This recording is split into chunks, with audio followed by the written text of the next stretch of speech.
tel kashia thandam tun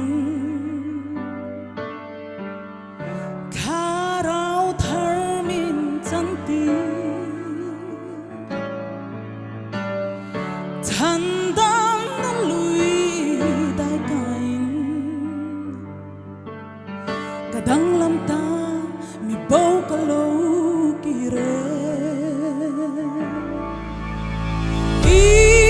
xóa thao cả bể sương nun lui an ra cả lô mê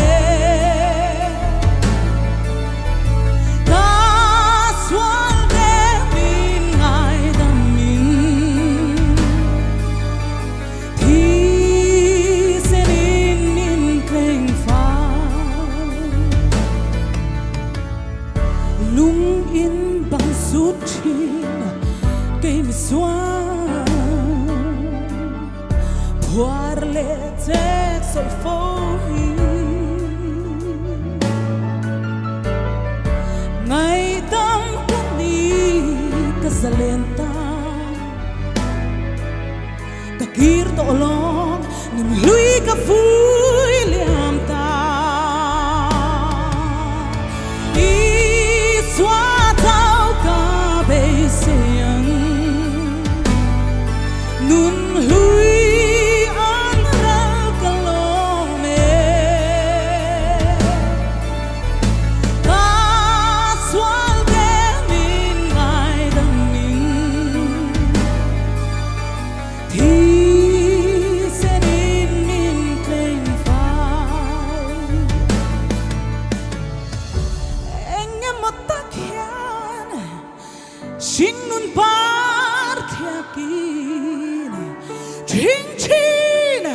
a sop chin a ke pa vai ni khatsu ka tem ve ta lalpan min kai thole in nun kong tik min sir tir ta si I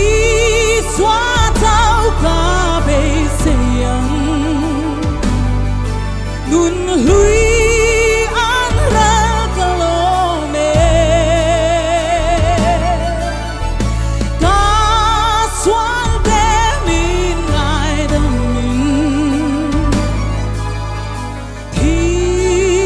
sẽ nên min keng phai I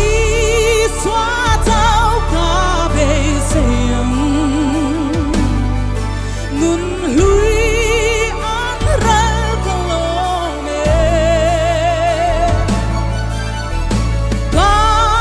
xóa để min ngài đam min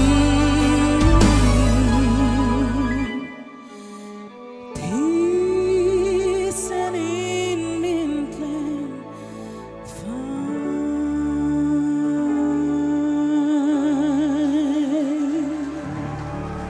Hallelujah, lal pat sa faganam ro se, kalome.